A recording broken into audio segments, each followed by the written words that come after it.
Komið sæl, verið velkomin í hlaðvarp Miðflokksins sem að við erum að tefla hér fram af tilefni, ærnum tilefni, þar að segja þjóðaratkvæðagreiðslunni aðildarviðræður að Evrópusambandinu. Þjóðaratkvæðagreiðslunni sem að hefst núna í rauninni eftir nokkra daga en mun standa hæst 29. ágúst næstkomandi. Ég fengi til mín góðan gest hér, Birgi Ármannsson, fyrrverandi alþingismann og forseta Alþingis, fyrrverandi alþingismann til langs tíma og nú sjálfstarfandi lögmaður hér í borg og sem slíkur og kannski sem fyrrverandi þingmaður líka og með mikla reynslu af vangaveltum þessi mál öll sömul og reyndar þú nú líka komið eitthvað að kennslu í stjórnskipunarrétti við háskólanum. Þá sendi Birgi inn umsögn þetta mál þingsályktunartillöguna þjóðaratkvæðagreiðsluna á sínum tíma eða núna í vor, eina fjölmörgum umsögnum sem sendar voru þinginu þetta mál. Og ég býð þig velkomin, Birgir, og við ætlum að ræða hérna svona aðeins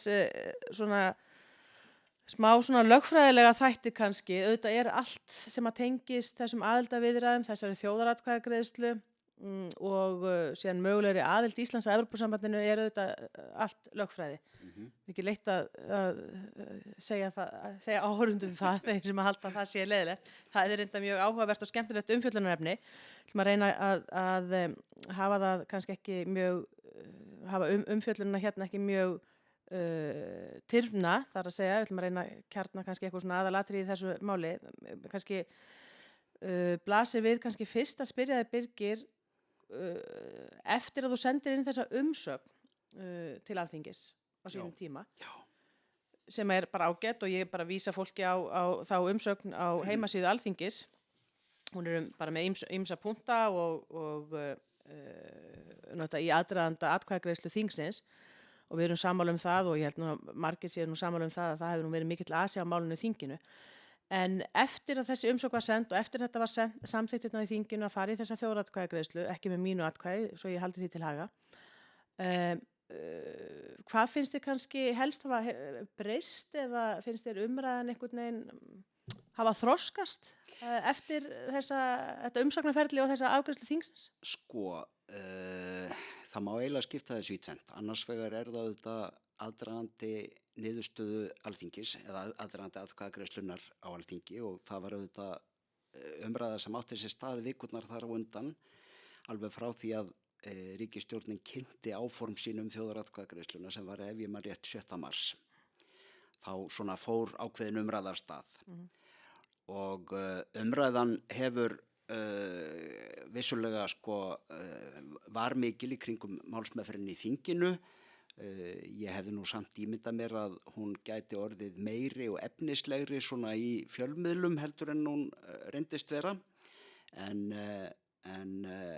allt það, þá hefur umræðan auðvitað breyst eftir að þingið lauk sinni afgreiðslu, að því leyti að mér finnst miklu fleiri vera að taka þátt í henni. Það eru miklu fleiri sem eru komnir fram á vígvöllinn, eiginlega bæði úr já og nei liðinu sem eru að beita sér. Kannski, þú veist, þetta bara einhver tilfinning hjá mér en ég held að það sé eftir að þingið var búið að afgreiða þetta, þá hafi áhugamenn og fulltrúar þeir sem eru ekki að fást við þetta dagsdaglega annarkvort sem stjórnmálamenn, fjölmiðlamenn eða starfsmenn hagsmunasamtaka eða eitthvað svoleiðis að þá hafi aðrir svona vaknað að þetta væri raunverulegt, þetta væri að koma og menn hefðu skoðanir á því og svo náttúrulega annað sem mér finnst áberandi, þátttaka fleiri, sumir auðvitað eru málefnalegir og eru að leggja eitthvað inn í umræðuna sem krefst andsvara og krefst einhverja rökræðu, en mér finnst líka dálítið að svona, heiftin og illindin hafi magnast dálítið upp Þannig að maður sér alltaf meira og meira af svona orðljótum færslum á Facebook eða einhverjum samfélagsmiðlum og fólk sem ekki sko treysti sér í mikla rökræðu sko það lætur sér nægja að koma bara með slagorð þess nú meiri hálfvitin og eitthvað svona sko. Þú veist, sem þetta ekkert innlegg í umræðuna sko. Nei. En finnst þér sko það hafa borið einhvern árangur að veita andsvör á samfélagsmiðlum? Ég er sammála því að margir komið með alveg málefnilegt innlegg og það verður einhver umræða, en hefur einhver tilfinningu fyrir því hvort að sú umræða er að hreyfa við einhverju fólki? Það er ég ekki viss sko. Ég held að umræðan svona fram að þessu hafi náttúrulega rosalega mikið verið fólkin í því að þeir sem voru staðráðnir í að segja já, hafa verið að samfæra sjálfa sig og hver aðra það að þeir hafi rétt fyrir sér. Sama á við þá sem voru frá upphafi nokkuð ákveðnir í að segja nei, að þeir hafa verið að hvað ég að segja, kalla út sitt fólk og virkja það og svo eru allir ánægðir í sínum bergmálshelli, heyra enduróm eigin skoðana í máli annara.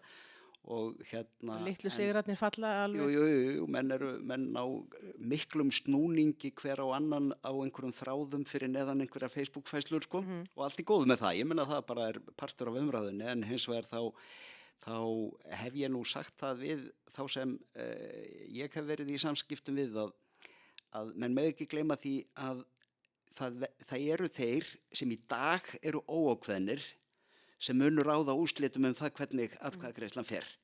Þannig að þeir sem vilja leggja eitthvað að mörkum í umræðunni, þeir eiga í raun og veru að beina orðum sínum til þeirra sem eru óákveðnir og reyna að fá þá sitt band. Og ég held að sko auðvitað er fólk með virkan móttökubúnað gagnvart alls konar rökræðu fræðilegri umfjöllun, löngum greinargerðum og skýslum og svona sko. En ég held að verkefnið núna fram til 29. ágúst sé fyrst og fremst að reyna að koma skilaboðunum til þeirra sem er ekkert endilega mjög áhugasamir þetta, virkja þá og vinna þá yfir á í okkar tilviki okkar skoðun sko. Það ætlum við að gera til þess að þetta hlaðast. Til þess erum við vitum að hlustendur og þeir sem horfa á komin í þennan bergmálshelli. Já, það er þetta hlusta á þennan hlaðast og líka horfa á aðalatriðið þó að hlusta kannski, en og það er örugglega einhverjir óákveðnir þeirra á meðal. Og sko þá hefur mér, sko minnst þú veist, eins og þetta horfið mér finnst svona grundvallar spurningin alltaf vera sú óháð sko spurningunni sem að er, eða hvað felst í spurningunni í rauninni í þessari þjóðaratkvæðagreiðslu, hvort að maður hafi áhuga á því að Ísland gangi inn í Evrópusambandið eða ekki. Svona bara heilt yfir. Og ég veit ekki hvort það er einhverju þarna úti sem að telja það eitthvað svona, það er mikill óvissu háð sko. Ég fyrir mitt leyti sko leggst gegn því að Ísland gangi inn í Evrópusambandið. Í sjálfu sér nánast óháð einhverjum smávægilegum, einhverjum samningsatriðum sem að menn eru svolítið að tala í þessu samhengi núna í aðdraganda þessa þjóðaratkvæðagreiðslu. Þá hef ég svona smá áhyggjur af því að menn haldi að þetta snúist bara að ná einhverjum tilteknum samningi sko. Bara svona eins og að kaupa bíl eða fasteign eða Nákvæmlega, og mér finnst sko einmitt sko þetta er áhugaverður punktur að sko þeir sem eru fylgjandi því að við göngum í Evrópusambandið, í þeirra huga er sjálfsagður hlutur að Ísland eins og önnur ríki reyna að verða aðili að Evrópusambandinu. Þeir einhvern veginn, í þeirra hugarheimi er það bara einhvern veginn eðlilegt skref í samstarfi ríkja og maður verður að átta sig á því að þeir koma úr þeirri átt sko. Fyrir okkur sem erum annarra skoðunar þá er þetta mjög framandi vegna þess að við segjum sko, heyrðu, við byrjum ekkert að ræða við Evrópusambandið nema við höfum raunverulegan áhuga á að ganga þar inn og það er ekkert sem knýr okkur til þess að byrja þá vegferð ef við erum ekkert áhugasöm að fara inn. Nei. Og og eins og þú nefnir að þá náttúrulega er alveg ljóst að sko allar megin staðreyndir sem varða Evrópusambandið og varða stöðu Íslands í Evrópusambandinu liggja fyrir og hafa legið fyrir lengi og mun ekkert skýrast í einhverjum samningaviðræðum. Bara svo dæmi sér tekið þá eru stuðningsmenn aðildar langmest að tala hluti eins og vexti og verðlag og þeir eru að tala hvað vextirnir muni lækka og verðlagi muni lækka og tala svo eins og það hef ekkert áhrif á neinar aðrar stærðir í hagkerfinu sko, þetta sé bara einangrað og þú bara tekur þetta tvennt sem þú ert ósáttur við og skrúar það einhvern veginn niður og allt annað er óbreytt en látum það nú vera. En sem sagt megin þungin í röksemdafærslunni hefur mér sýnst vera sá að sem sagt það sé svo mikilvægt fyrir Ísland að fara í Evrópusambandið til að geta tekið upp evru vegna þess að það muni færa okkur betri lífskjör í formi lægri vaxta og lægra verðlags. Ekkert í samningaviðræðum okkar við Evrópusambandið mun snerta þetta. Nei. Það er ekki þannig að við séum að fara ég held að enginn hafi nefnt það af hálfu stjórnvalda eða nokkurs annars að það sé eitthvað að semja í samband við sko evruna, gjaldeyrismálin eða eitthvað svoleiðis. Ég meina þannig að í þessu máli sem í huga margra Evrópusambandssinna er stórt mál, þá mun ekkert skýrast í einhverjum viðræðum sko. Þá vita menn jafn mikið eða lítið í dag eins og þeir munu vita í janúar eða janúar 2027 sko. Já, og því náttúrulega ranglega haldið fram sko að einmitt verðlag og allt lækki og þar með lífskjör batni sem eru þetta mikil einföldun og í raunni hvað maður segir, hálfsannleikur, kannski óreikjandi lygi. Bara partur af myndinni. Partur af myndinni sko og menn hafa allir hort upp á það að mörg ríki sem hafa gengið í Evrópusambandi þau hafa upplifað hækkun á til dæmis fasteignaverði við inngöngu í Evrópusambandið vegna þess að þá auðvitað markaðurinn að stækka og kaupendamarkaðurinn að stækka og þótt að við séum núna í með EES-samningnum með þetta frjálsa flæði fólks og fjármagns nú þegar þannig að við erum kannski tekið eitthvað svona obban af þeim kúf sko að þá má alveg eins búast við því að fasteignaverð hækki samt sem áður ákveði Ísland að ganga í Evrópusambandið minnst kosti til eitthvað skamms tíma og af ýmsum ástæðum bæði og tala ekki ef Ísland þarf að taka upp evruna og ef vextir lækka þá myndi maður að öllu óbreyttu reikna með að það eitt og sér hefði áhrif á hækkun húsnæðisverðs líka það, já nema að framboðið af nýju húsnæði aukist þá stórlega á sama tíma sko. Já. En svo er þetta líka með vextina þegar maður heyri það að stjórnarliðar sko þingmenn stjórnarflokkarna horfa svo mikið á þetta og tefla þessu svo mikið fram að vextinni lækki og það er svona eins og þeir tali að það bara gerir sjálfkrafa kannski með upptöku evrunni þá þetta verður Ísland bundið af einhverjum vaxta ákvörðum Seðlabanka Evrópusambandsins sem að lítur auðvitað ekki til neinna aðstæðna á Íslandi sérstaklega við sína ákvörðun. En maður svona velti fyrir sér að menn sem að hugsa svona efnahagslífið þannig með þennan afmarkaða part sko það liggur við að maður þurfa að fá svör við því frá þessu sama fólki bara akkur setja menn bara ekki lög á Íslandi vexti.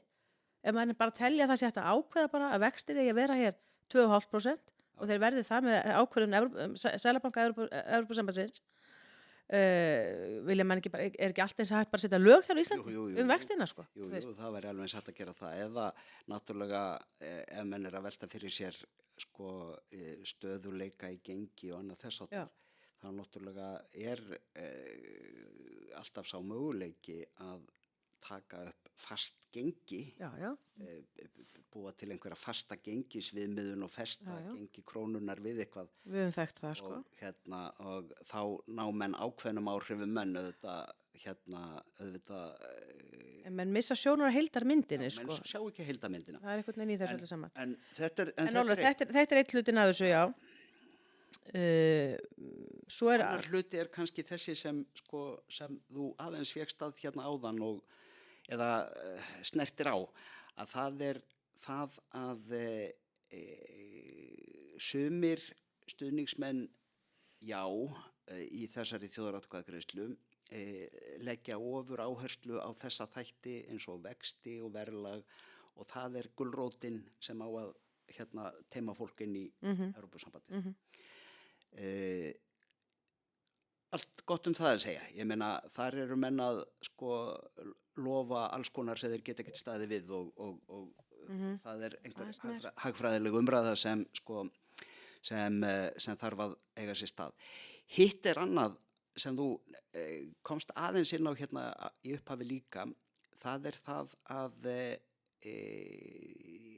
í venjulegum samskiptum ríkja, bæði innbyrðis og gagnvart alþjóðastofnunum og svona, þá er gengið út frá því að sá sem sækir aðild og fer í aðildarviðræður, hann ætli sér að verða aðili að sambandinu.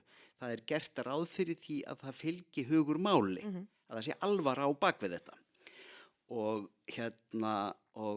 þess vegna finnst mér dálítið svona, ef við segjum sér svo gáleysislegt, þegar að fólk er að tala þetta kæruleysislega með því að kíkja í pakkan, að það er bara að sjá hvernig samningur líti út og það verði síðan hægt að taka ákvörðun í framhaldi af því hvort við viljum eða ekki, hvort okkur lítist á samningin eða ekki. En það er auðvitað þannig að það er í öllum svona samskiptum, og Evrópusambandið auðvitað gengur út frá því að þau ríki sem eru að leita eftir aðild að Evrópusambandinu ætli sér að fara inn. Svo hins vegar getur eitthvað gerst á leiðinni, það geta komið snuður á þráðinn og hlutirnir geta hlaupið í einhver vandræði meðan á ferlinu stendur. En það þarf En það sem og þess vegna finnst mér kannski eins og það hafi verið byrjað á vitlausum enda hér að innhenda sér í þetta, í staðinn fyrir að það ætti sér stað umræða það, erum við sammála það markmið að Ísland eigi að ganga í Evrópusambandið? Og afhenda ákvörðunarvald í stórum málum. Svo er það eitthvað sem fylgir. Fullveldið og allt þetta yfir til Evrópusambandsins. Og þetta, kollega mínir sem ég hef hitt í sumar núna í Evrópu, þingmenn frá ýmsum löndum í Evrópu, þegar ég segi þeim að það sé ekki þingmeirihluti fyrir því á Íslandi að ganga í Evrópusambandið, þá náttúrulega bara verða með neitt spurningamerki, og finnst þetta mjög furðulegur aðdragandi að þessum viðræðum. Og sama var auðvitað uppi með sínum hætti 2009-2013. Þar sem í raun og veru annar stjórnarflokkurinn, það voru stjórnarflokkarnir Samfylking og Vinstri grænir sem ákváðu að hefja ferlið með því að senda umsókn aðild að ESB sumarið 2009 en samhliða því þá létu Vinstri grænir vita að þeir hefðu nú alla fyrirvara á þessu og áskildu sér nú allan rétt til þess að vera síðan á móti þessu þegar að uppæri staðið. Og það auðvitað hafði áhrif í ferlinu að ríkisstjórnin var ekki nema hálf með í verkefninu og allt ferlið gat auðvitað ekki enda öðruvísi en upp á skeri. Nei, og staðan var eins í þinginu að því leyti að það var að ef Vinstri grænir sem sagt hefði ekki verið búnir að bindast þessum böndum við Samfylkinguna við myndun ríkisstjórnarinnar vorið 2009 þá hefði ekki verið meirihluti fyrir Evrópusambandsaðild á þinginu þá, eins og það hefur bara aldrei verið meirihluti á alþingi fyrir Evrópusambandsaðild ef spurningin er sett fram með þeim hætti. Nei. Og það auðvitað mikill veikleiki þegar kemur að ferlinu sem slíku og gerir það verkum að jafnvel þó að þetta færi nú á versta veg 29. ágúst og jáið yrði ofan á að þá held ég að það sé bara byrjunin á vandamálunum Ég held að með því móti væri verið að setja af stað ferli sem yrði hálf ónýtt frá upphafi og það væri bara eins og að ætla að fara að keyra upp brekku á bensínlausum bíl sko. Ég Já, held maður sér ekki alveg fyrir sér hvernig menn ætla að reka þetta síðan mál áfram. Nei, sko, og þá komum við að hlut sem pínu tæknilegur og það það að sko aðildarviðræður eða aðlögunarviðræður við Evrópusambandið og þetta ferli allt saman. Það ekki bara þannig að stjórnvöld ákveði að íta á einhvern takka, bara play-takkan á tækinu og og þá fari eitthvað ferli, tæknilegt hlutlaust ferli í gang sem eigi að skila okkur einhverri niðurstöðu sem við getum síðan skoðað eftir 2 ár og tekið afstöðu til. Það auðvitað þannig að meðan á ferlinu stendur þá þurfa bæði ríkisstjórn og þingið að taka fullt af ákvörðunum sem hafa áhrif á það hvort að ferlið heldur áfram eða ekki. Og þannig var það auðvitað 2009 til 13 að það voru alls konar ákvarðanir sem þurfti að taka á miðri leið í aðdraganda þess að einstakir kaflar voru opnaðir eða einhverjum köflum að lokað eða í kringum það að Ísland lagði fram sína samningsafstöðu til einstakra mála og svo framvegis og svo framvegis. Sko, þetta var ekki þannig að sko, stjórnmálin bara ítt á play og síðan færu bara einhverjir flinkir sammeningamenn að vinna fyrir okkar hönd og eitthvað svona. Sko. Þetta var þannig að ráðherrarnir við ríkisstjórnarborðið líka ráðherrar Vinstri grænna þurftu að taka afstöðu til þess í hverju einasta skrefi hvað gert var og þannig þetta auðvitað núna sko. þannig að því leyti sko, finnst mér sko, svo mynd sem dregin upp að þessu það þarf bara að koma þessum samningum í gang og svo bara getum við skoðað hvað gerist eftir 2 ár Það mjög langt frá veruleikanum eins og hann birtist okkur á þeim tíma sem við vorum í virkum samningaviðræðum við Evrópusambandið. Það var einmitt verið að loka verið að afgreiða nokkra kafla hjá nýjum aðildarríkjum, Svartfjallalandi og Albaníu var tekið fyrir í vikunni núna. Og var einmitt kynnt þannig í öllu þessu ferli, þessu apparati öllu sem fjallar þetta, sem þannig að þessu hefði verið lokið með farsælum hætti fyrir þessi umsóknarríki, af því að það var búið að fara núna yfir þessa kafla og alla löggjöf og ríkin höfðu staðist aðlögunina sem að þessir kaflar kölluðu á í þessum ríkjum.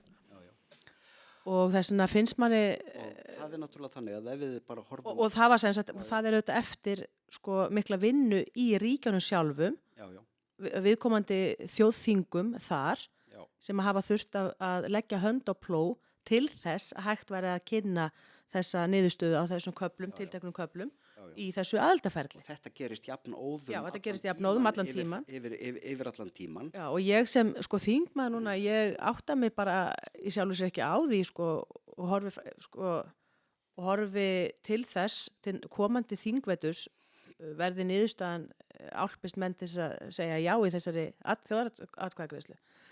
Þá sko sé ég ekki almennilega fyrir mig hvernig þingveturinn verður í þessu tilliti sko. Þannig að Nei, ég meina, við getum sagt sem svo að það auðvitað ekkert allt annað á hold en það hins vegar þannig að margt mun fara á hold. Já, en að með reglulegum hætti koma einhver mál til þingnefnda eða til þingsins sem slíks sem þarf að taka afstöðu til í tengslum við þessar viðræður sem við værum ekkert að eyða tíma eða orku í annars. Nei. Þannig að það mun óhjákvæmilega gerast og svo þetta líka þannig að sko þessu ferli öllu kaflaskipt þannig að það gert ráð fyrir að þeir kaflar sem búnir eru þeim lokað til bráðabirgða en geta síðan komið aftur til umræðu á lokastigum en það allavega svona þetta spurningur vinnulag og síðast voru yfirlýsingar íslenskra stjórnvalda á þá leið að auðvitað myndi Ísland leggja áherslu á það að byrja á erfiðu köflunum. Sjá hvað gerðist í sjávarútvegsmálum, sjá hvað gerist í landbúnaðarmálum, sjá hvað gerist í byggðamálum eða orkumálum eða einhverju slíku. Það var þetta sem menn ætluðu að láta reyna á fyrst. Svo bara gerðist ekkert í því. Svo bara einhver staðar á leiðinni þá ákveða menn, kannski bara með þögninni, kannski bara var þegjandi samkomulag um það, að ýta erfiðu köflunum aftur fyrir auðveldu köflana. Þannig að þegar að ferlinu raunverulega lauk, þegar það í raun og veru strandaði sem var strax í desember 2012 eða í kringum áramótin 2012-2013, þá voru einu kaflarnir sem var búið að ljúka kaflar sem hvort sem tilheyra EES. Nákvæmlega. En nú hefur utanríkisráðherra nefnt það að það verði sjávarútvegskaflinn til dæmis verði settur í forgang. Já, það verði já. Byrjað á honum. Já, já. Hefur trú á því að hún ná að standa við það? Nei, ég held að það verði dálítið snúið fyrir hana, vegna þess að auðvitað munum en líka byrja á einhverjum einföldum köflum og reyna að ýta því eitthvað áleiðis til þess að þó það sé ekki nema bara að fara yfir löggjafaþróun á Íslandi og í ESB frá 2012-13 bera saman og sjá hvað hefur breyst og hvort það hefur breyst til samræmis hér á landi við það sem gerist í Evrópu og allt þetta. Ég meina það fullt af handavinnu í þessu sem krefst ekki pólitískra ákvarðana en leið og kemur að einhverjum sem við getum kallað svona viðkvæmustu sviðunum sem eru auðvitað þau svið sem í dag eru utan EES en innan ESB og þá nefna menn auðvitað sjávarútveg, landbúnað, orkan að hluta til tengd þessu en ekki öllu leyti og hælisleitendamál líka, svona bara praktísk atriðum. Fleiri slík svið sem þarf að meta sem eru viðkvæm og leið og það gerist þá auðvitað fer ferlið að þyngjast mjög mikið og ég auðvitað veit ekki hvaða prívat samtöl hafa átt sér stað milli utanríkisráðherra og forystumanna í Evrópusambandinu en ég er einhvern veginn ekkert bjartsýnn á að það verði hægt að smella fingri og ljúka þessu erfiða dæmi á einhverjum fáum mánuðum og fara svo bara í eitthvað uppsóp með allt hittótið. En svo ég kom aftur að því sem ég nefndi í upphafi sem ég finnst nú skipta máli þegar menn eru að ganga til atkvæða í þessu máli og það er bara þessi spurning sé ég Ísland fyrir mér í þessu sambandi? Einmitt. Og ég spyr fólkstundum sem svona gæla, ég spyr við erum með EES-samningin, við hefum í rauninni kannski það besta úr Evrópusamstarfinu með honum, aðgang að mörkuðum og við höfum líka frjálsa för fólks og það jákvætt auðvitað fyrir Íslendinga þóttu við þurfum að taka á móti því líka og það geti auðvitað innviðir okkar hafa stundum bognað undan því. Ég bendi hins vegar alltaf á að það svigrúm innan EES-samningsins til þess að setja því mörk ef ástæða til, ef brýnar ástæðu til og á tímabili hafa alveg komið upp slíkar aðstæður að mínu mati þar sem að ég hef talið að menn hefði þurft að líta á þann möguleika en gott og vel, við höfum samningin. Hvað það, hver ávinningurinn af því fyrir land eins og Ísland? Staðsett það sem það með okkar efnahagslíf eins og það og atvinnulíf.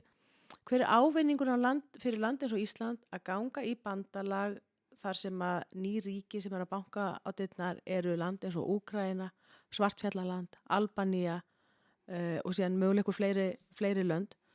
Og ég hef ekki fengið nein svör við þessu frá fólki sem að svona vill kíkja í pakkan og þá að mínu mati svolítið mikið að hugsa kannski einhverja skammtíma hagsmunum eins og ég segi, eins og ég verið að kaupa bíl, bara hvað fæ ég núna og kannski næstu árin, Ég ekki í neinu vafa það að í viðræðum sem að Ísland færi í við Evrópusambandið aðild, þá myndi Íslandi bjóðast allskyns undanþágur og eða eitthvað sérlausnir tímabundið. Það heita tímabundan aðlaðanir. Þetta vel þekkt í þessu stjórnarfari sem þarna og flest ríki hafa fengið eitthvað slíkt. En þurfa menn ekki að hugsa aðeins lengra fram í tíman og svona aðeins umfram slík kannski smávægileg praktísk atriði og velta aðeins frekar fyrir sér sko þessu fullveldishugtaki og þá ég ekki að reyna að vera sko blásað upp í einhverju rómantísku tilliti heldur í raunverulega praktísku tilliti hvað fullveldi vegna sem mér hefur fundist stundum í umræðunni að fólk gerir lítið úr þessu hugtaki afgreiða svolítið sem þetta bara eitthvað rómantískar hugmyndir fullveldið, svo spyr fólk Svíþjóð ekki fullvalda, það ekki fullvalda ríki eru þessi ríki ekki fullvalda en þar með eru menn að líta fram hjá sko praktískum hliðum fullveldisins sem að skipta að mínu mati kannski alfa og omega í þessari umræðu sko og afstöðu manna ætti að vera Nei, ég sammálaður þér með þetta og bara svo ég taki nú boltan eins og þú gafst hann fyrst upp að segja sko í mínum huga það afskaplega skýrt að rökin gegn því að hefja þetta ferli eru miklu sterkari heldur en rökin fyrir að byrja það vegna þess að ég sannfærður það að Íslandi betur komið utan Evrópusambandsins heldur en innan og það einmitt nákvæmlega sammála snýst ekki einhver útfærslu atriði varðandi einstakar atvinnugreinar eða eitthvað heldur stóru myndina og stóra myndin sú að möguleiki okkar til að ráða okkar örlugum miklu meiri ef við erum utan heldur en innan og þá segja menn það engin einangraður, ekki einu sinni Norður Kórea getur verið þrifist án nokkurra tengsla við önnur ríki og allt það rétt. Ég meina það engin að deila það að utanríkis viðskipti og samskipti við aðrar þjóðir hafa verið gríðarlega mikilvægar fyrir Íslendinga og eru bara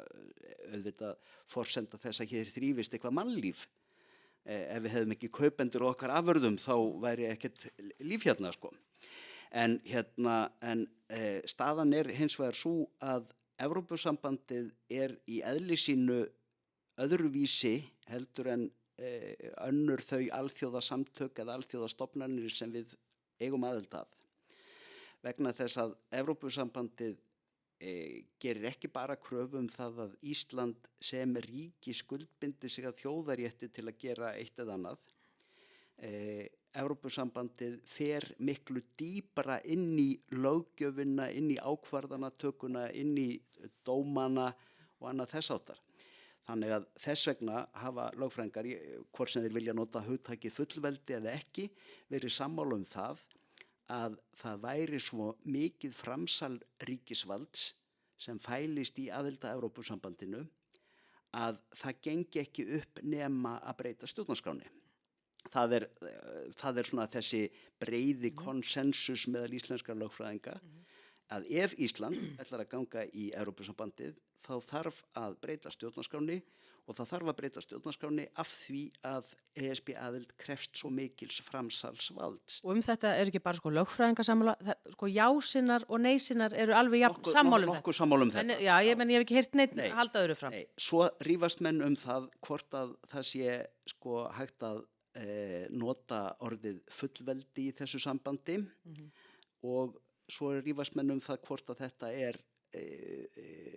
veigamikið eða alvarlegt framsal og það auðvitað bara eitthvað sem ekki mælanlegt sko. Þú veist, þú býrð ekki til einhvern skala sem ég meina, ég og Pavel Bartósek við verðum ábyggilega aldrei sammála það hvenær framsalið orðið of mikið eða hvenær það nægilegt sko. Þú veist, við finnum ekki, við höfum bara ólíka pólitíska sýn á þá spurningu. En engu að síður þá hægt að krefja ákveðna hluti og það hægt að krefja það hvað breytist lagalega við aðild að Evrópusambandinu. Og þar eru kannski 3 þættir eða 3 reglur sem menn þurfa að hafa í huga. Það það að sumar reglur Evrópusambandsins, ekki allar, en sumar á mjög mikilvægum sviðum, taka gildi allstaðar í aðildarlöndunum þó að engin innlend stjórnvöld komi þar nálægt sko. Það reglugerðir Evrópusambandsins gilda á öllu svæðinu innan alls Evrópusambandsins í öllum aðildarríkjunum og það krefst ekki neins samþykkis af hálfu ríkisstjórnarinnar eða þingsins í viðkomandi landi. Má ég skjóta og Þessi beinu lagaáhrif gera það að verkum að við lítum svo á að það sé verið að framselja löggjafarvald. Já, og í því sambandi, má bara nýta varðandi þetta sérstaklega, þá tel ég alveg umhugsunarefni fyrir þá sem að fara að ganga kjörborðinu í þessu sambandi. Sú staða sem að íslenskur almenningur, íslenskt atvinnulíf, hagsmunaaðilar eru í þegar lagasetningin er orðið með þessum hætti. Við þekkjum það þú náttúrulega Birgir eftir áratugi á þinginu og ég siti og allir þingmenn sita hér í fastanefndum, hér tökum við á móti gestum við hverju einasta lagafrumvarpi sem er lagt fram. Það er hvert einasta lagafrumvarp sem fer til samráðs, bæði áður en lagt fram á þingi og eftir að koma inn á þingið og það gefst hér öllum tækifæri að senda inn umsagnir mál og koma fyrir viðkomandi nefnd til þess að reifa sín sjónarmið. Og það er oftar en ekki sem að mál taka breytingu eftir ábendingar almennings, eftir jafnvel sér sjónarmið, jafnvel einhverja svona jafnvel sérviskunni sjónarmið. Jafnvel sérvisku, það er þannig raunverulega. Ég meina, það sem er taka tillit til þess á Íslandi. Allir þessir aðilar sem hafa komið hingað inn í smiðju og inn á fundarherbyggi fastanefndar Alþingis, ekkert af þessu fólki hefur þessa aðkomu og mun nokkuð tíman hafa aðkomu að lagasetningu Evrópusambandsins. Nei. Þá munum menn segja, já við erum með einhverja þingmenn, Ísland verður með einhverja 6 þingmenn á Evrópuþinginu. Það verður kannski 1 eða 2 þingmenn í... En lagasetningi fer ekki bara fram en ekki einu sinni bara á þinginu. Nei.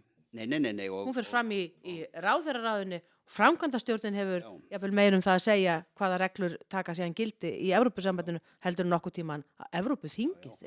Nei, ég meina við getum orðað með þeim hætti að boðleiðirnar milli kjósandans og þess sem tekur ákvörðunina lengist til mikilla muna.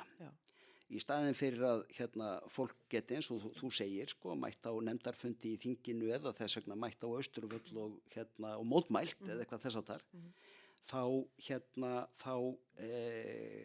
hafa slíkar aðgerðir eiginlega ekkert gildi á þeim sviðum það sem Evrópusambandslöggjöfin verður yfirgnæfandi. Og jafnvel þótt að við séum hér ofta innleiða reglur Evrópusambandsins vegna þáttöku okkar með EES-samningnum, þá er það samt þannig að þegar við fáum málefnalegar ábendingar frá hagsmunaaðilum hér eða almenningi eða einhverja reglu sem að hreinlega bara gengur ekki upp á Íslandi, þá er þingið samt sem áður, þóttu sem að innleiða þessa reglu og við sem skuldbundin til þess að gera það, þá er þingið samt sem áður í færum til þess annarkvort að fresta innleiðingunni eða bara breytinni og taka á sig eitthvað samningsbrotamál og reka þau erindi gagnvart Evrópusambandinu gegnum EES-kerfið. Og það er alveg það er dæmi það. Og þegar verið að bera saman lagasetningu innan EES annars vegar og í ESB hins vegar, þá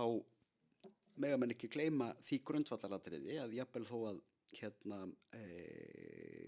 það hafi ekki farið í hart á þessum 30 árum sem samningurinn hefur verið í gildi, að þá hafa aðildarríki EES þann möguleika að bara einfaldlega innleiða ekki ESB-löggjöfina og þá tekur hún ekki gildi. Það, eins og þú segir, getur kallað á samningsbrotamál og getur kallað á alls konar lagalegar flækjur og pólitískar afleiðingar og svo framvegis og svo framvegis. Sem að menn bara takast á við. Já, en reglurnar frá Evrópusambandinu, þær taka ekki gildi. Þess vegna tökum eitt dæmi. Bara við tökum orkupakkan 2019 sem var mikið til umræðu. Ég meina, það var enginn í vafa það á þeim tíma að hvort sem var Alþingi Íslendinga eða Stórþingið í Oslo hefðu geta sagt nei, þau gátu sagt nei og við það hefðu reglurnar sem héngu á þessum pakka ekki tekið gildi hér og ekki tekið gildi í Noregi. Og þetta skipti máli vegna þess að vegna þess að þegar að við vorum að undirbúa innleiðingu orkupakkans á sínum tíma þá fórum við pínu óhefðbundna leið sem við gátum farið vegna þess að þetta var á okkar valdi. Ég meina og þetta auðvitað þannig að þetta skiptir máli. Annað dæmi sem við getum Löggjöf fjármálamarkaðina Já. sem við byrjuðum að innleiða hér 2015-16 eitthvað svoleiðis að það var búið að bíða í nokkur ár eftir því að við í EFTA hluta EES samstarfsins innleiddum þetta og við innleiddum það ekki fyrr en við vorum búin að fá ákveðna tryggingu fyrir þessari svokölluðu tveggjastoðalausn í sem var ekki upphafleg afstaða Evrópusambandsins og svona. En ég meina þegar Evrópusambandið sér í samskiptum við þessi lönd að eitthvað er þess eðlis að það verður ekki innleitt að óbreyttu, þá fara menn að setjast niður og segja, þannig að möguleikinn til að segja nei, hann gefur okkur í þessu tilviki ákveðna samningsstöðu líka gagnvart útfærslu reglnanna. Já. Og þetta gerist líka einmitt eins og í sameiginlegu EES-nefndinni tökum sem dæmi við rifjum upp Icesave-máli á sínum tíma. Já. Þar var mjög til umfjöllunar og það gekk út á innleiðingu á innstæðureglunni, innstæðutilskipuninni, reglugerðinni. Og sú reglugerð núna uppfærsla, sú reglugerð að direktív hefur verið í uppfærslu hjá Evrópusambandinu eftir fjármálahrunið og hefur verið innleitt í Evrópusambandslöndunum, en innleiðingin hefur hins vegar beðið í sameiginlegu EES-nefndinni. Hún hefur ekki verið innleitt af EES-löndunum enn sem komið er, hún bara bíður þar ennþá og er til umræðu. Vegna þess að menn hafa með álefnalegum hætti bent á það að það sé útilokað að innleiða þessa reglugerð óbreytta eins og hún er orðið núna í Evrópusambandsréttinum vegna þess að ef ekki var þetta framfylgjenni í fjármálahruninu þá verður ennþá síður þetta framfylgjenni eins og hún er orðin í dag. Einmitt. Þannig að þetta skiptir máli. Þetta skiptir mjög miklu máli. Og það skiptir líka máli í þessu sambandi að hluti löggjafarvaldsins flyst til stofnana Evrópusambandsins með aðild. Hluti dómsvaldsins gerir það afdráttarlaust líka og við erum í dag þáttakendur í EFTA-dómstólnum sem getur kveðið upp eða komið með ráðgefandi álit í dómsmálum sem eru rekin hér á landi og getur kveðið upp úr í ákveðnum samningsbrotamálum sem snerta framfylgd á EES-samningnum en dómarnir hafa samt allt annað vægi heldur en dómar Evrópusambandsins hafa innan þess þar sem þeir hafa bein réttaráhrif og geta í ákveðnum tilvikum bara hreinlega nánast skapa nýja reglur. Já. Og svo velta menn því fyrir sér þegar að deilt er hvaða reglur eiga að því að nú er þetta þannig að þetta eru kannski, það má segja að fyrir Evrópusambandslönd þá skiptist löggjöf í svona 3 hluta. Í fyrsta lagi er það ákveðin hluti sem er alfarið á valdi Evrópusambandsins. Í öðru lagi er hluti þar sem er sameiginleg aðkoma bæði Evrópusambandsins og viðkomandi ríkis og í þriðja lagi er eitthvað sem er algjörlega hjá viðkomandi ríki. Þetta eru 3 grúpur. En í þeim kafla þar sem sagt er að í okkar tilviki Ísland og Evrópusambandið myndu fara sameiginlega með valdheimildir. Það var það samt þannig að þar sem Evrópusambandið hefur tekið afstöðu þá trompar það afstöðu Íslands. Þá hafa Evrópusambandsreglurnar forgangsáhrif. Það er engin vafi. Þannig að það er annað, það eru bæði þessi beinu lagaáhrif, beinu réttaráhrif og svo forgangsréttur Evrópuréttarins sem gildir alveg óháð því hvort að við tökum jákvætt undir það eða ekki. Og ef ágreiningur verður síðan túlkun, þar að segja ef menn eru að velta fyrir sér fellur eitthvað undir Evrópusambandið eða fellur eitthvað undir aðildarríkin eða eitthvað svoleiðis, hver er það sem sker úr það? það er dómstóll Evrópusambandsins. Einmitt. Hann hefur síðasta orðið þann ágreining Já. og tilhneigingin þar hefur auðvitað verið að víkka út Já. verkefnasvið Evrópusambandsins en ekki að þrengja það sko. Svo Þannig að það er ekki bara spurningin þær reglur sem eru í gildi í dag. Nei. Þetta er líka spurningin það hvernig sko, túlkunin verður í framtíðinni. Já, og af því hún nefnir dómstólinn, sko, þá hef ég heyrt í fleygt hérna í umræðinni líka menn benda á að Ísland fær ekki bara 6 þingmenn, það fær sætið við borðið, það fær fulltrúi í framkvæmdastjórninni og svo heyrði ég einn dómara í Evrópudómstólnum. Þá ber nú að hafa það í huga að dómarar við Evrópudómstólnum eru ekki fulltrúa ríkjana. Nei. Þeim ber þvert á móti að huga að sambandinu sjálfur, sko, en ekki ríkinu sem þeir eru tilhendi fyrir, sko, bara svo því sé haldið til haga. Já, nei, þetta er ekki þeir eru ekki svona einhverjir réttafarslegir sendiherrar landsins. Nei. En þetta þrennt, sko, það er allt saman mikil breyting frá núverandi fyrirkomulagi og það er mikil munur á EES og ESB að þessu leyti og sá munur er ekkert óvart.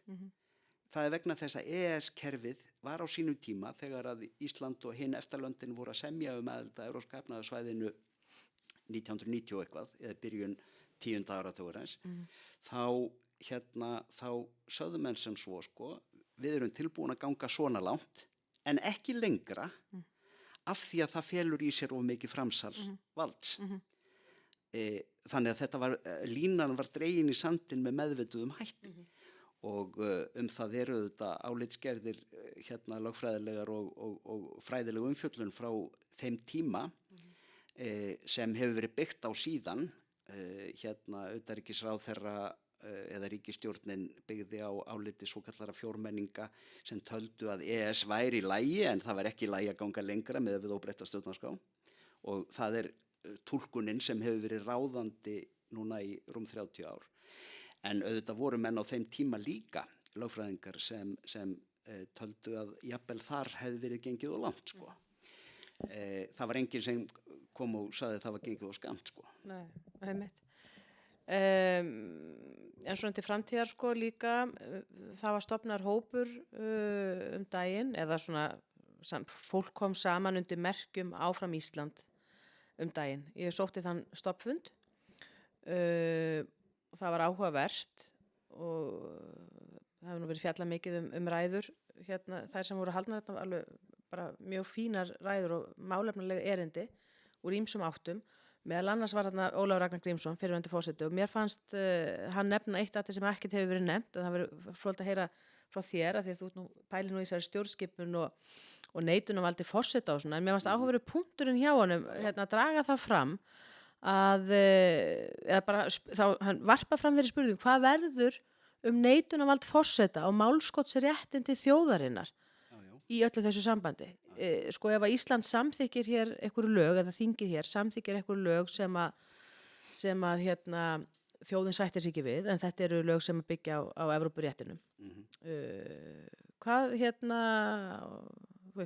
hvað verður bara hlutverk forseta í þessu öllu saman? Það allavega minnkar. Við getum verið sammála Ólafur Ragnar það að það er alveg á þeim sviðum þar sem reglur Evrópusambandsins hafa bein áhrif hér á landi þá mun þessi réttur verða sem sagt einskis virði. Já, en ég meina þyrfti ekki í rauninni að ganga lengra, þyrfti ekki í rauninni að afnema það úr stjórnarskrá að forseti staðfesti lög, sko, í rauninni. Við getum velt því fyrir okkur. Ég finnst það vera kannski svolítið önnur spurning vegna þess að það er nú það fyrirkomulag auðvitað sko ekkert hafið yfir gagnrýni. Í dag er það hins vegar þannig að rétturinn er mjög ríkur og forseti getur synjað staðfestingu laga með þeim afleiðingum að viðkomandi lagafrumvarp í þjóðaratkvæðagreiðslu. Tekur gildi en fer til staðfestingar. En fellur svo úr gildi ef niðurstaða verður neikvæð í þjóðaratkvæðagreiðslu og ég meina þetta er mekanismi sem hefur reynt á og hefur virkað og varðandi þau svið þar sem Evrópusambandið hefur regluvaldið eða hvort sem það er í gegnum bein lagaáhrif, bein réttaráhrif eða forgangsáhrifin, þá mun ekki reyna á þetta með sama hætti. Þannig að minnstakosti getum við verið sammála um það að 26. greinin mun hafa miklu minna vægi eftir en áður. Og má alveg velta því fyrir sér hvort að það sé einhver ástæða til þess að skoða hana samhliða ef við bara hugsum einhverja leiki fram í tíman og gefum okkur að niðurstaðan í haust verði já og það þurfa að fara í ferlið og það þurfa að fara í stjórnarskrárbreytingar og eitthvað svoleiðis, þá er náttúrulega ekkert óeðlilegt að það sé svona aðeins hugsað í samhengi við þetta. Já. Þá er þessi templum valds til af hálfu almennings. Já. Þá er það fyrir bí, sko. Já, og líka bara þetta að sko af því að boðleiðirnar milli kjósandans og valdhafans verða lengri, þá til dæmis er ekki, sko í dag er það þannig að alþingismenn vita það að minnstakosti eftir 4 ár, jafnvel fyrr, þá þurfa þeir að standa andspænis kjósendum sínum og svara fyrir það hvað þeir hafa verið að gera og kjósendurnir geta verðlaunað þá eða refsa þeim í kosningum, geta fellt ríkisstjórnir og geta fellt þingmeirihluta og fellt einstaka þingmenn ef þeir njóta ekki lengur stuðnings. Það verður auðvitað þannig áfram, það verður áfram kosið, það verður kosið til þings og það verður áfram myndað ríkisstjórnir auðvitað ef við göngum í Evrópusambandið, en í miklum og áhrifamiklum og mikilvægum málaflokkum þá mun sem sagt hið raunverulega ákvörðunarvald ekki liggja hjá íslensku stjórnmálamönnunum sem enn geta verðlaunað eða refsað, heldur hjá segjum framkvæmdastjórum í framkvæmdastjórn Evrópusambandsins í Brussel, hjá Evrópuþinginu í Strasbourg, hjá ráðherraráðinu þar sem Ísland hefur í fæstum tilvikum neitunarvald, hefur kannski neitunarvald í einhverjum örfáum tilvikum en nú er langalgengast að ákvarðanir teknar með auknum meirihluta og það þýðir það að vilji hins íslenska kjósenda á hina endanlegu niðurstöðu hefur minni áhrif á hina endanlegu niðurstöðu heldur en ella. Ég held að við getum allavega verið sammála um það og það er alveg rétt að Evrópuþingið hefur ákveðið hlutverk í lagasetningunni og þar eru þjóðkjörnir menn sem sitja fyrir hönd sinna landa og það eru líklega 6 þingmenn frá Íslandi og þeir myndu taka þátt í af 700 og eitthvað. 700 og eitthvað og þeir myndu taka þátt í þingflokkum, kannski einhverjir borgarlegir hægri menn færu í EPP og væru þar með 150 öðrum. Já, þeir myndu deilast niður þessi 6 sko á... Tveir færu og væru með sósíaldemókrötum og væru þar í einhverjum 150 manna hópi. Og jú, þeir hefðu sæti við borðið og þeir hefðu rödd en það væri voðalega veik rödd og svona harla þröngt sætið. En er þetta ekki samt svona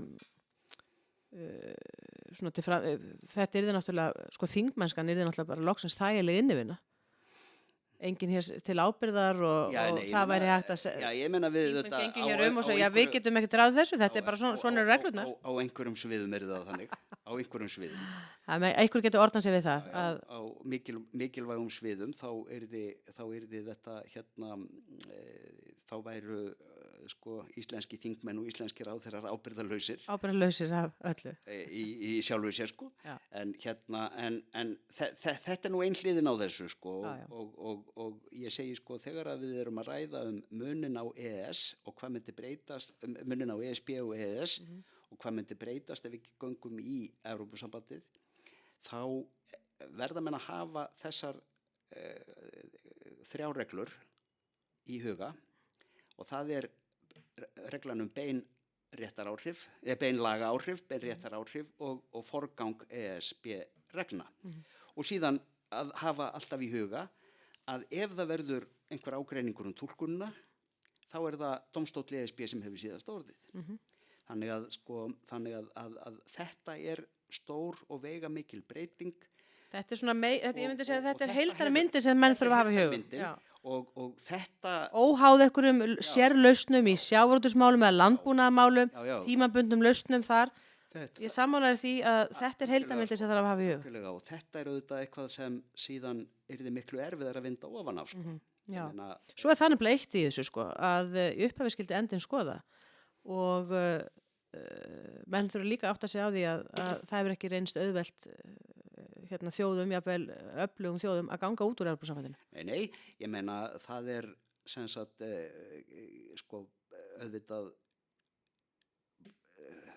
hefur verið gengið út frá því að ríki geti lagalega séð gengið úr Evrópusambandinu og Bretar náttúrulega gerðu það nýlega. Það var hins vegar á forsendum sem Evrópusambandið eiginlega markaði því þann bás að það yrði eins erfitt og sársaukafullt fyrir Breta eins og hægt var. Já. Og það auðvitað ég meina það var ég man ekki hvað það tók 4 eða 5 ár frá niðurstöðu þjóðaratkvæðagreiðslu í Bretlandi og þangað til að aðskilnaðurinn var fullkomnaður og allan þann tíma var verið að semja útfærsluna og Evrópusambandið þetta hafði fleiri tromp á hendi í því sambandi og hver væri staða Íslands í því samhengi ég meina Bretar eru þó heimsveldi. Ein af stærstu, kannski ekki heimsveldi lengur en þeir voru með fjölmennari og sterkari ríkjum Evrópu þannig að þeir voru í hópi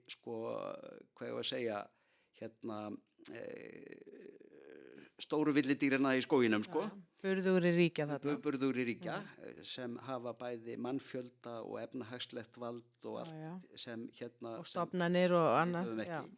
En ég segi þannig að jafnvel fyrir þá var erfitt að fara út og það ef við gengjum í Evrópusambandið þá væri auðvitað ekki útilokað að fara út en menn verða að hafa í huga að það yrði alveg örugglega mjög erfiður skilnaður og miklu erfiðari fyrir okkur heldur en Evrópusambandið. Já.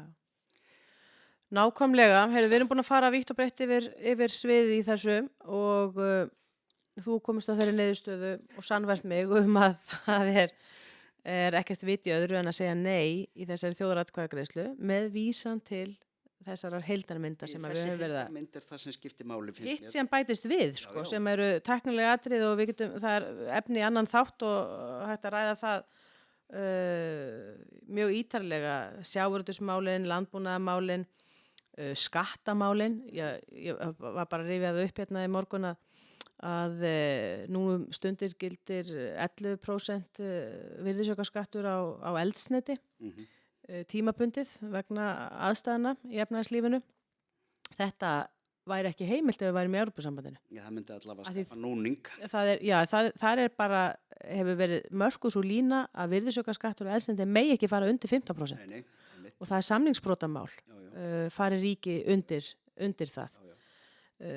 Þannig að það fannst mér ankannalegt að á sama tíma og ríkisstjórnin var að hefja þessar aðildarviðræður og pressa á það í þinginu og þá var þetta lagt til og auðvitað á virðisaukaskattur ekki vera hærri til lengri tíma heldur.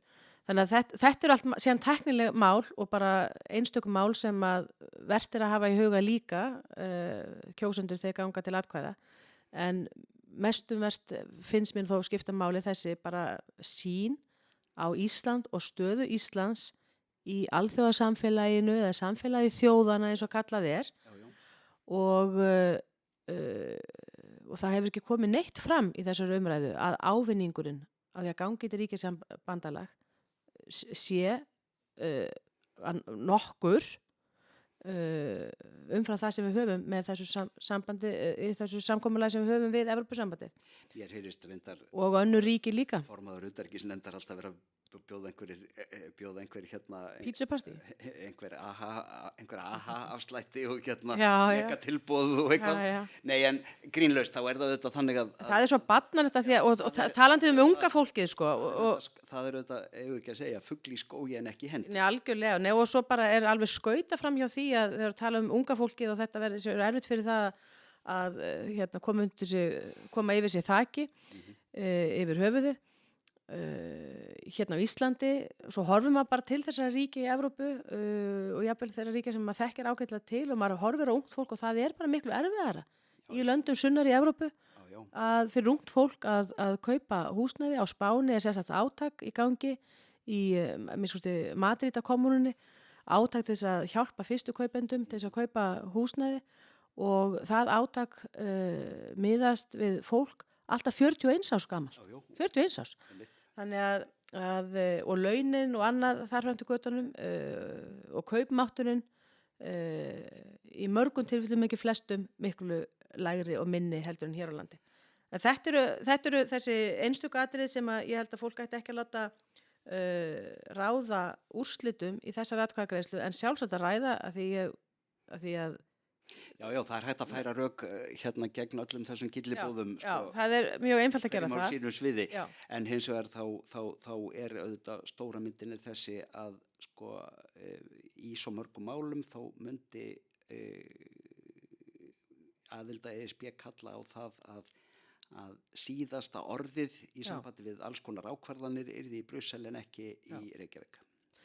Og það viljum við ekki og ætlum að halda uppi sterkri andstöðu gegn þessum aðildarviðræðum við minnst í miðflokknum og finnum að það er mikill hugur í mönnum Það er hugur í mönnum og það er gaman að því að þú nefndir áðan þessi nýju samtök áfram Ísland Já. að fyrir okkur sem erum að taka þátt í þessu er þetta dálítið skemmtileg upplifun því að þarna erum við með fólki úr, ég segi ekki öllum stjórnmálaflokkum, en úr mjög ólíkum stjórnmálaflokkum.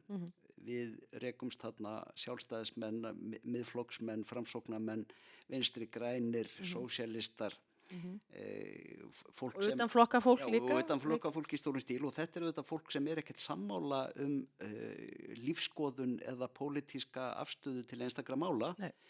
Og neyið ekki einhuga í þeim skilningi að það sé einhver samleitur hópur. Fólk hefur mjög mismunandi ástæður til þess að segja nei.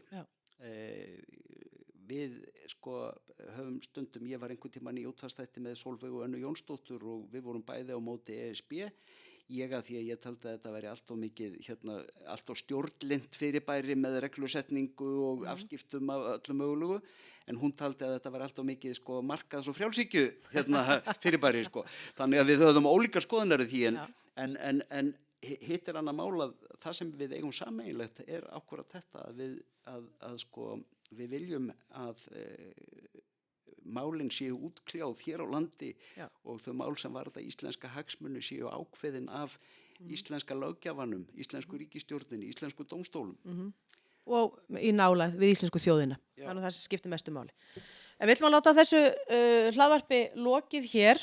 Ég þakka þér, Birgir, kærlega fyrir að hafa komið og reifa þetta og vona að ykkur taki eitthvað með sér út úr þessu spjall okkar. Hvet fólk áfram til þess að kynna sér raunverulega þessi mál og taka síðan upplýsta ákvörðun þegar þar að kemur. Takk hérlega fyrir. Takk.